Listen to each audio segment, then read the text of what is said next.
ठीक है। और मेरे विद्वान साथियों, आज जो ये विषय रखा गया है, सांस्कृतिक विरासत का महत्व और विश्वविद्यालयों की भूमिका।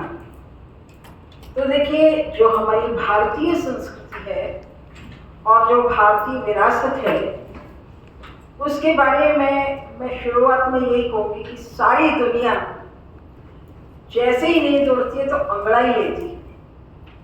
अंगड़ाई दुनिया में सभी लेते हैं, लेकिन भारतीय संस्कृति में वो ताकत है। आ रही आवाज? आ रही। भारतीय संस्कृति में वो ताकत है कि इस अंगड़ाई को योग जैसी विद्या में बदल सकती है। हमारे शरीर को हम हर तरह से कैसे दीर्घ काल तक स्वस्थ रखें, इस विद्या को योग शास्त्र कहते हैं। दुनिया में सभी लोग सांस लेते हैं, लेकिन भारतीय शक्ति में वो सामर्थ्य है कि उस सांस को प्राणायाम जैसी महान और योग विद्या जैसी महान विद्या में बदल दिया और उसके माध्यम से आत्मा और परमात्मा का मिलन हो गया।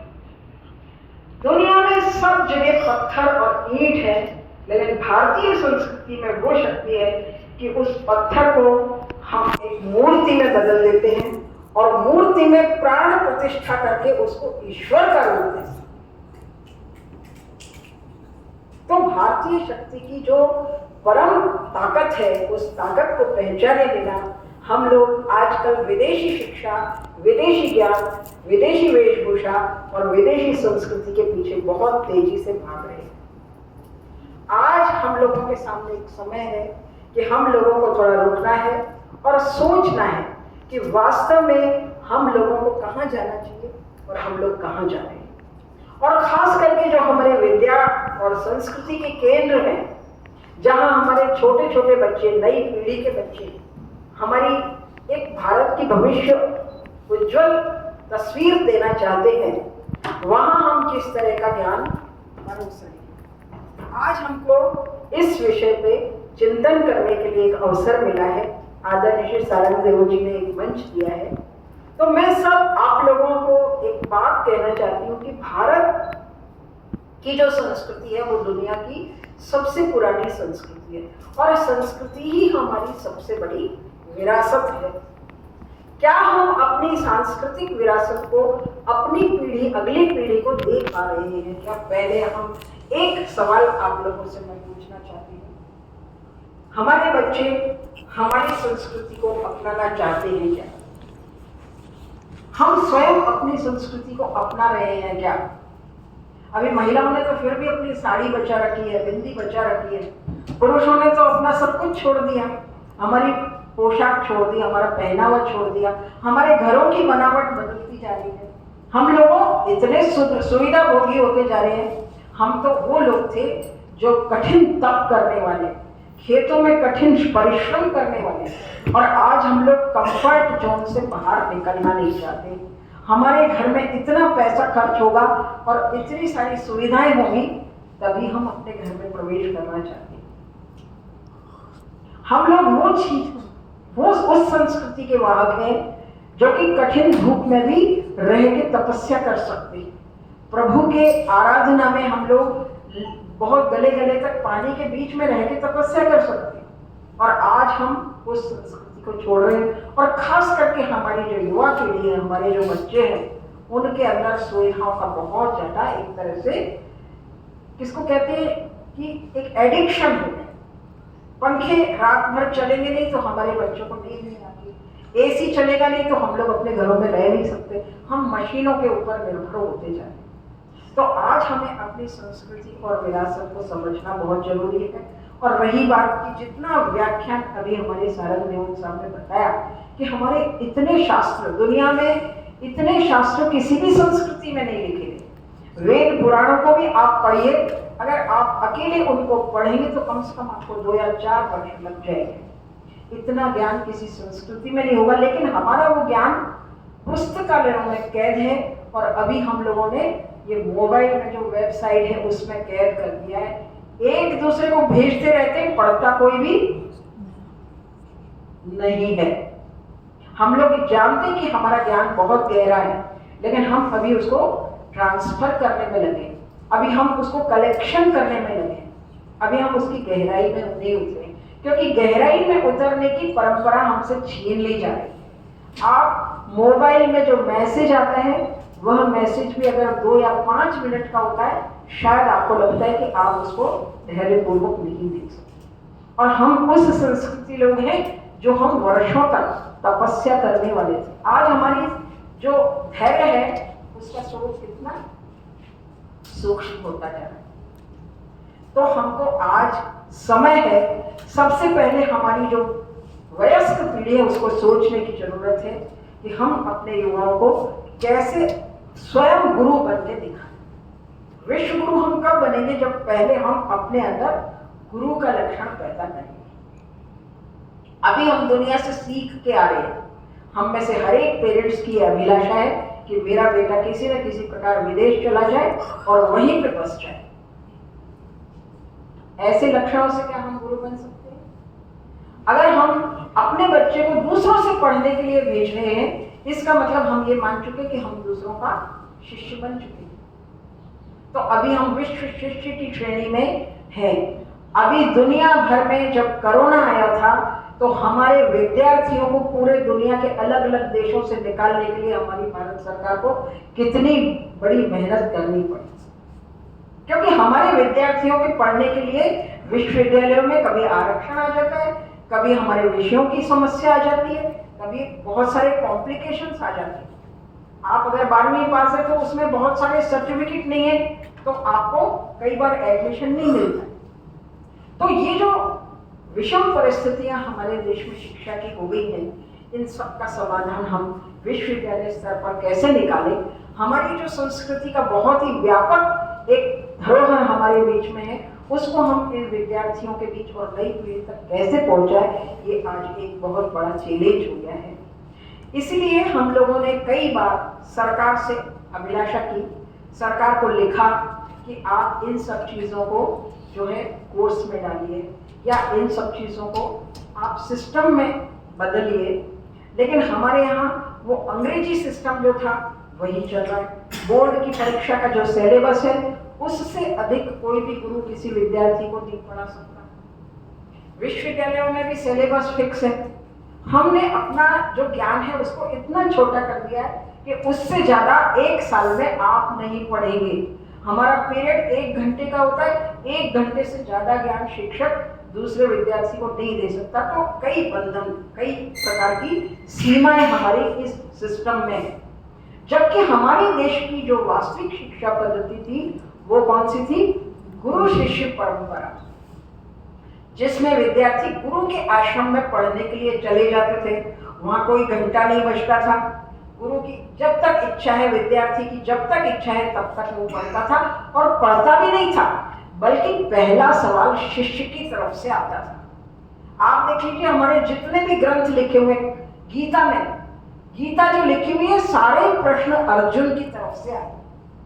कृष्ण ने कुछ भी अपनी तरफ से नहीं कहा। ज्ञान की पिपासा कहां से आनी चाहिए? विद्यार्थी की तरफ से आनी चाहिए। और आज हमारे विश्वविद्यालय और स्कूलों में भी आजकल यही हो गया है कि पैटर्न चल रहा है, गुरु आएगा 1 घंटे में बोल बुला के चला जाएगा, विद्यार्थी सुने या नहीं सुने। जब पूछा जाता है कि विद्यार्थी आप प्रश्न पूछिए, लगभग सब मौन हो जाते हैं। मुश्किल से कोई ना कोई 2-4 लोग प्रश्न पूछते। तो जब तक विद्यार्थी की जिज्ञासा नहीं होती है तब तक गुरु को जवाब नहीं देना चाहिए। एक बार एक विद्यार्थी आया और बोला, गुरुजी आप बहुत बड़े ज्ञानी हैं, मुझको आपसे ज्ञान चाहिए। तो गुरु ने कहा बिल्कुल मेरे आश्रम में आ जाओ, ज्ञान मिलेगा। गुरु के आश्रम में पहुंच गया। जब वो आश्रम में पहुंचा तो गुरुजी ने कहा लो रोटी बनाओ, लो खाना बनाओ, लो पीठ उठाओ। बोले गुरुजी ज्ञान दो। बोले हाँ जरूर दूंगा। फिर वापस कभी ये काम करो, कभी वो काम करो। 1 महीना हो गया, गुरुजी ज्ञान कब दोगे? बोले कि चलो आज देते। तालाब में नहाते शुद्ध हो गए। जब तालाब में नहाने के लिए गए तो गुरुजी ने कहा कि डुबकी लगाओ। डुबकी लगाई और गुरुजी ने उसका सिर दबा दिया। अब तो उसका जी घबराने लगा। बड़ी मुश्किल से वो गुरुजी का हाथ छुड़ा के ऊपर निकला, पानी के ऊपर निकला। गुरुजी क्या आप मेरे को मारना चाहते हो? मैं आपसे ज्ञान लेने आया, आप मेरा सिर डुबो रहे हो। गुरुजी ने कहा जिस दिन तुझको पानी से निकलने की कितनी इच्छा थी कि मैं पानी से बाहर निकल जाऊं, इतने ज्ञान की पिपासा होगी जब मैं तुझे ज्ञान दूंगा। क्योंकि अगर जिसकी जरूरत नहीं है उनको ज्ञान दिया जाए तो उसकी कदर नहीं करता। जैसे कि हमने देखा आज लोगों की सुनने की इच्छा नहीं, ऐसे बहुत सारे व्याख्यान मालाएं होती है, बहुत सारे कार्यक्रम होते हैं, आदमी उनमें जा जाके परेशान हो जाता है, यहाँ जाओ कि वहां जाओ। आजकल इतने सारे कार्यक्रम होते हैं लेकिन व्यक्ति को ये पता चलता, विद्यार्थी भी आप देखिए, एक पीरियड खत्म हुआ दूसरा चालू हो गया, तीसरा खत्म हुआ पांचवा चालू हो गया। वो एक चीज को सीखे सीखे तब तक दूसरी चीज उसके दिमाग में डाल दी जाती है। हर एक विद्यार्थी को 11 पेपर पढ़ने पड़ते हैं बीए में आने के बाद भी। अरे इतना पढ़ेगा तो वो किस ओर जाना है, क्या बनना है, कौन सा उसका एक लक्ष्य है, वो नहीं पाता। इसलिए हमारे जो विद्यार्थियों का सिस्टम था उसमें था कि एक विद्यार्थी एक ही विषय की गहराई में जाएगा। चरक सुश्रुत इतने बड़े विद्वान हुए, उन्होंने केवल एक विषय को टच किया। तो हम ये विश्व गुरु विद्यापीठ और राजस्थान विद्यापीठ और यूएनएसीसी, हम तीन संयुक्त रूप से आज एक विश्व स्तरीय संस्था के रूप में हम एक छोटा सा प्रयास कर रहे हैं कि हमारी भारतीय शिक्षा प्रणाली कैसे स्कूल कॉलेजों में इंट्रोड्यूस हो, जिसमें हम गुरुकुल सिस्टम नंबर 1 तो जिसमें एक ही विषय का गहराई से ज्ञान हो और दूसरा गुरु शिष्य आमने सामने बैठ के सीखें और पढ़ें। ये जो आजकल हम देख रहे हैं ना, इंटरनेट वगैरह बहुत सुविधाएं आ गई, लेकिन ज्ञान की गहराई का उसमें अभाव होता जा रहा है। तो हमारा जो भारतीय सिस्टम कहता है कि हम एक ही विषय की गहराई में जाएं, उस पर हम लोग थोड़ा सा फोकस करना चाहते हैं।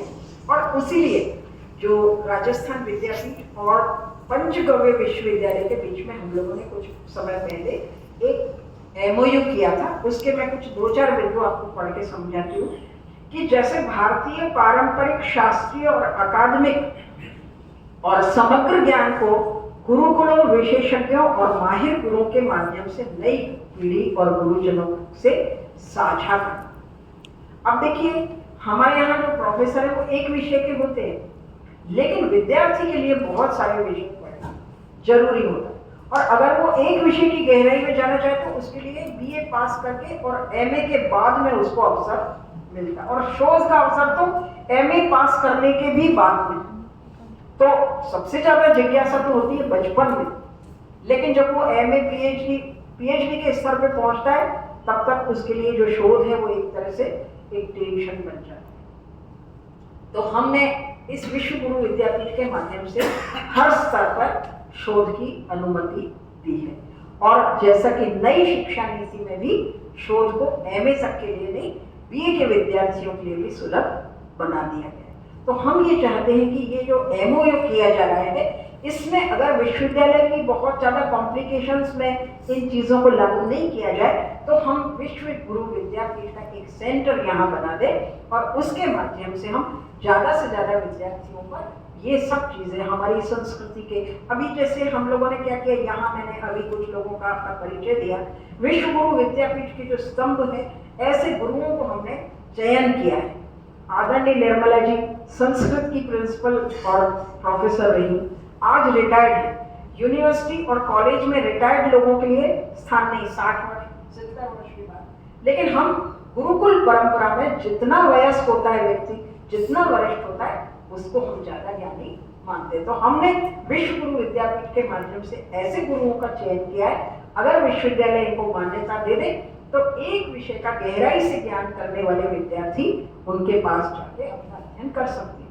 और मैं आप इस हिसाब से ये भी आग्रह करूंगी कि जो हमारे यहाँ जिसको कहते हैं आप एक ही विषय 3 साल में पढ़ा जाए, जिसको ऑनर्स कोर्सेज को आप ज्यादा प्रमोट करिए, ताकि विद्यार्थी भारतीय विद्याओं को गहराई से अध्ययन कर सके। ज्योतिष, अब आप यहाँ पे हमारे साथ में एक हरीश चंद्र जी बैठे, आप ज्योतिष के बहुत अच्छे ज्ञाता हैं, तो ज्योतिष विद्या स्कूल कॉलेजों में नहीं सिखाई जाती, लेकिन हमारे लिए कदम कदम पे बहुत जरूरी है। हम एक छोटा सा भी काम करते पहले टिप्पणा देखते हैं। हम ये चाहते कि कोई भी शुभ काम कब शुरू किया जाए, मकान बने, मुहूर्त कब हो, विवाह कब हो, तो हमारे लिए पल पल का जो अवसर है, घर से कब निकले, वो बहुत ही महत्वपूर्ण विद्या है। लेकिन हम लोगों ने उनको स्कूल कॉलेजों में स्थान नहीं दिया। बहुत बढ़िया बात है, बहुत कम वैसे विद्यालय हैं, महाविद्यालय हैं जहाँ इन सब चीज़ों को महत्व दिया जा रहा है। तो गुरुकुलों के माध्यम से या ऐसे जो अधिष्ठित ज्योतिष हैं उनको भी अगर मान्यता दे दी जाए तो भी बहुत सारे विद्यार्थी उनका लाभ ले सकते हैं। साथ ही साथ इसमें लिखा भारतीय 64 कलाओं को भी, भारत की विद्याओं 64 कलाओं को भी हम इसके माध्यम से प्रोत्साहित करेंगे। उसके लिए विभिन्न प्रकार की सेमिनार और पंचगव्य, जो गायों के जो 5 चीजें हैं जिसके माध्यम से हमारा स्वास्थ्य वर्षों से सुरक्षित था, लेकिन हम आज छोटी छोटी चीजों के लिए दवाइयों पर निर्भर हो गए। एक भारत की सिस्टम क्या था कि घर में गाय होती थी, खेत होता था और एक खुला खुला आंगन होता था। उसकी वजह से घर का हर एक व्यक्ति पूर्ण रूप से आत्मनिर्भर होता था, खाने के लिए खुद ही उगा लेता था। गाय के माध्यम से उसके दही दूध की इच्छा पूरी हो जाती थी और उसका जो घी निकलता था वो शारीरिक सौष्ठव के लिए, सुंदरता के लिए, हर चीज के लिए वो बहुत बड़ा एक सपोर्टिव था।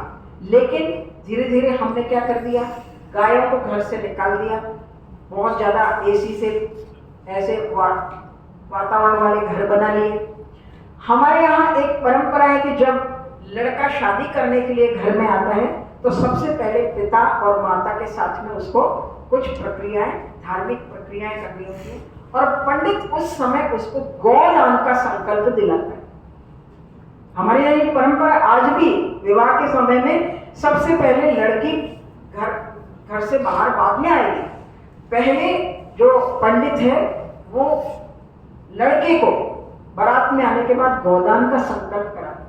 लेकिन उस गौदान को हमने कैसे खिल्ली उड़ा दिया। पंडित कहता हुआ चलो कोई बात नहीं, आप तो 150 रुपए दान करो और ये हो गया गौदान। तो ये हमने अपनी परंपरा को खुद अपने हाथ से नष्ट कर दिया। तो ये जो अच्छी परंपराएं थी जिसकी वजह से भारत का हर एक किसान पूर्णतः आत्मनिर्भर था। हर एक व्यक्ति घर में बनाता था, घर में ही खाता था। वर्ष भर में उसके जो 2 बीघा में उगता था उसकी वजह से वो पूरा वर्ष भर चलाता था। उसको किसी भी प्रकार के बाहर जाके नौकरी की जरूरत नहीं थी। उस परंपरा को हमने समाप्त कर दिया है। तो हम अपनी विद्याओं को जब तक आगे नहीं बढ़ेंगे तब तक हमारी परंपराएं कैसे आगे बढ़ेगी। इन सब चीजों पे हमको आज विचार करने की जरूरत है। और इस माध्यम से हम ये जो MOU किया है, इस तरह से MOU के माध्यम से हम विभिन्न प्रकार की व्यवस्थाएं करते हुए हमारी संस्कृति के तत्वों को इस नई पद्धति के साथ साथ पैरेलली इंट्रोड्यूस करेंगे तो धीरे धीरे हमारे विद्यार्थी, नई पीढ़ी और हमारे शिक्षकों का रुझान धीरे धीरे इनकी ओर जाने लगेगा। और जब हमारे अधिकांश युवा इसको पसंद करने लगेंगे, उसके तत्व को जानने लगेंगे, तब धीरे धीरे हमारा ये जो अंग्रेजी विद्याओं का सिस्टम है इसको हम धीरे धीरे बाहर कर सकेंगे। दूसरी सबसे बड़ी अड़चन हमारे यहाँ आ रही है बोर्ड और यूनिवर्सिटी।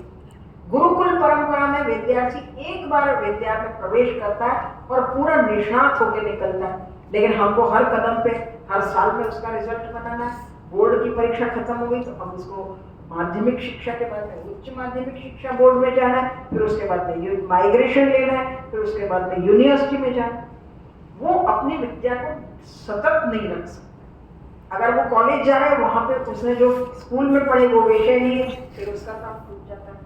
इस तरह से ये जो आपका कोटा ओपन यूनिवर्सिटी है या इंदिरा गांधी ओपन यूनिवर्सिटी है, इसमें भी कई प्रकार के कोर्स चलाए गए। अरुण जी से हमारी बात हुई कि इस तरह के कोर्सेज को हम जो है इंट्रोड्यूस करेंगे।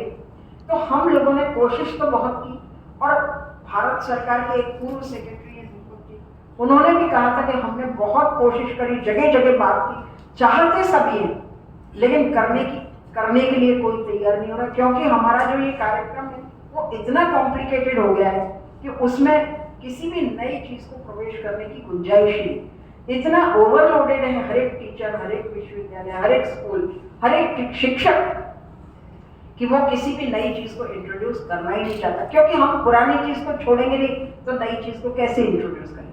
तो ये जब तक अंग्रेजी सिस्टम को धीरे धीरे अपने आधुनिक ये जो पारंपरिक सिस्टम से ओवरकम नहीं किया जाएगा, तब तक हम इन चीज़ों के लिए अभी बहुत हमको लंबा प्रतीक्षा करनी पड़ेगी। और इसी के साथ साथ विश्व गुरु विद्यापीठ ने एक प्रस्ताव भी पास किया। देखिए, जनरली हम लोग ये सोचते हैं कि भारत को विश्व गुरु बनना चाहिए।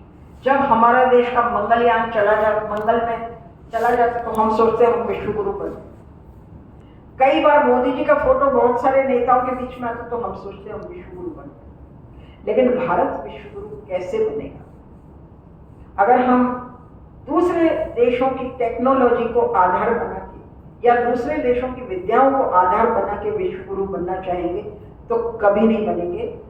हम विश्व गुरु उसी स्थिति में बनेंगे कि हम अपनी विद्याओं के गुरु पूरी दुनिया में फैला सकें, या हमारी जो बेसिक विद्याएं हैं उनके दुनिया के सारे विश्वविद्यालयों में उनका शिक्षण प्रशिक्षण चालू कर सके, या हमारी उन विद्याओं के गुरुओं को हम पूरी दुनिया के विश्वविद्यालयों में पहुंचा सकें।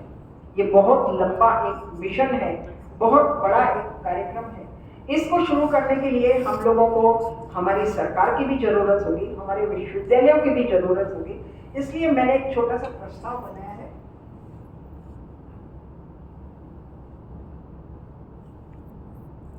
तो इस प्रस्ताव में हमने कुछ ऐसे तत्वों को शामिल किया है कि भारत को विश्व गुरु पहले हम घोषित करें, और हमारे गुरुओं को, जो कि देखिए एक छोटा सा विषय है शास्त्रीय संगीत। पहले हमारी हर फिल्म में एक शास्त्रीय संगीत का गीत होता था, नृत्य होता था और एक भजन होता था, लेकिन धीरे धीरे फिल्मों में से वो चीज खत्म हो गई। स्कूल कॉलेजों में शास्त्रीय संगीत के बहुत विषय होते थे, विद्यार्थी भी बहुत रुचि लेते थे। धीरे धीरे हमारे यहाँ से वो भी चीजें खत्म होने लगी। तो हम इन विषयों को इंट्रोड्यूस करें, और इनको अगर विषय के रूप में नहीं प्रतिष्ठापित कर सकते तो हम अलग अलग रूपों में इनको प्रतिष्ठापित करें, और हमारे गुरु जो हैं वो पूरी दुनिया में कैसे फैले, इस तरह से हम प्रयास करेंगे, तभी भारत विश्व गुरु बनेगा। विश्व गुरु हमने नाम रखा है, प्रयास कर रहे हैं, सफलता आप सभी लोगों के हाथ में है। तो इस तरह के प्रयास जिसके लिए हमारी बड़ी अभिलाषा है, उनको किस तरह से किया जाए, उस पर विभिन्न प्रकार की संगोष्ठियाँ वगैरह निरंतर होती रहें, ये एक बहुत ही आवश्यक है। आप जैसे जो घर घर में बैठे हुए ज्ञानी लोग हैं, जिनके पास कुछ ना कुछ ज्ञान है, मेरा ये कहना है कि आप अपनी नई पीढ़ी को वो ज्ञान देना शुरू करिए। आप जिस ज्ञान के एक्सपर्ट हैं उसके बारे में आप पूरी जानकारी लीजिए। इस तरह से घर घर में गुरुकुल बनेंगे, तभी भारत जो है विश्व गुरु बनेगा। इसलिए आप सब लोग अपनी ज्ञान गरिमा और सांस्कृतिक विरासत का महत्व समझिए, और उसके बाद में अपनी नई पीढ़ी को भी ये महत्व समझाइए। इसी भावना के साथ बहुत